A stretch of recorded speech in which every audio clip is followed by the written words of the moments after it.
Canada will soon offer assisted suicide to the mentally ill. Here's a summary of the article. 1 year from now, in March 2023, Canada will become one of the few nations in the world allowing medical aid in dying, or MAID, for people whose sole underlying condition is depression, bipolar disorder, personality disorders, schizophrenia, PTSD, or any other mental affliction. The expert panel's chair declined an interview request, but her 12-member assembly has been tasked with setting out proposed parameters for how people with mental illness should be assessed for and, if found eligible, provided with MAID, not whether they should be eligible. The idea that mental illness might make someone eligible for state-sanctioned assisted death had long been forbidden ground in Canada's euthanasia debate, and the path from there to here has been a convoluted one. She'd endured a gauntlet of treatments, he said, had been certified several times under the Mental Health Act, involuntarily hospitalized and force-fed by a tube in a manner that left her feeling violated. At the time I assessed her, she had virtually no social life, no joy in her life. Smith determined the woman had capacity to agree to assisted death. Terrified of a long drawn-out death from starvation, she sought and received a prescription for MAID. Gaudiani was the consulting doctor. In one study, 21 Dutch people who had a wish for assisted death because of suffering from mental illness said they wanted a dignified end of life. In many parts of the country, it can be a challenge to find a psychiatrist to treat mental illness, let alone provide an assessment for assisted death. This post received a score of 29,000, with an upvote ratio of 90%. Here are the top comments in response to this article.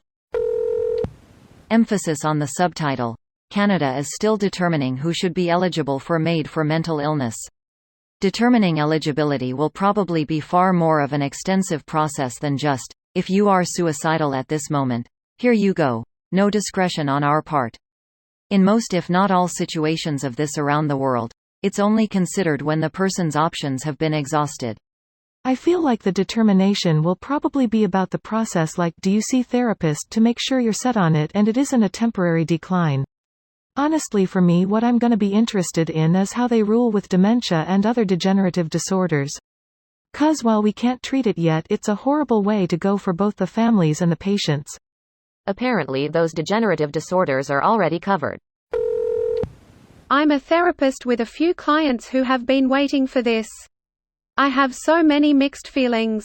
I expect conversations about this to start picking up. My niche is clients living with suicidality, so I guess I'd better brace myself. Sad face. A profession that devours most people. Respect. I couldn't do that job. It's like being a carpenter, but from back when they hadn't really invented hammers yet and everybody thought rocks tied to Y-shaped sticks were amazing tools. I'd akin to it more like trying to make ice sculptures in 40°C heat with nothing but buckets of water. Sometimes you manage to form something decent, but it takes massive effort to maintain and can still fall apart despite your best efforts.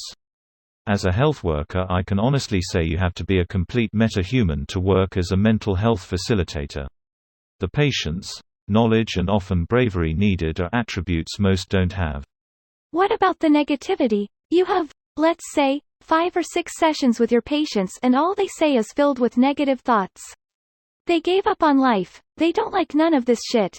They think the world is in a bad place, they hate what's going on around the world, etc. How can you stay sane after listening to this 5 days a week? Wow. Just wow. The article is actually incredibly nuanced and acknowledges a myriad of complexities and safeguards. Seems the go-ahead to assist is pretty rare. But there is an argument for people in a position to decide, in their right mind, contradictory as this may sound, to gracefully and painlessly end their suffering.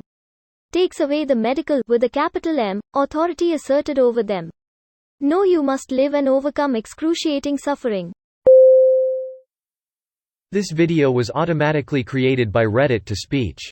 The article and comments in this video were selected from Reddit according to their upvotes, and any paraphrasing was performed by smmry.com, without any human intervention.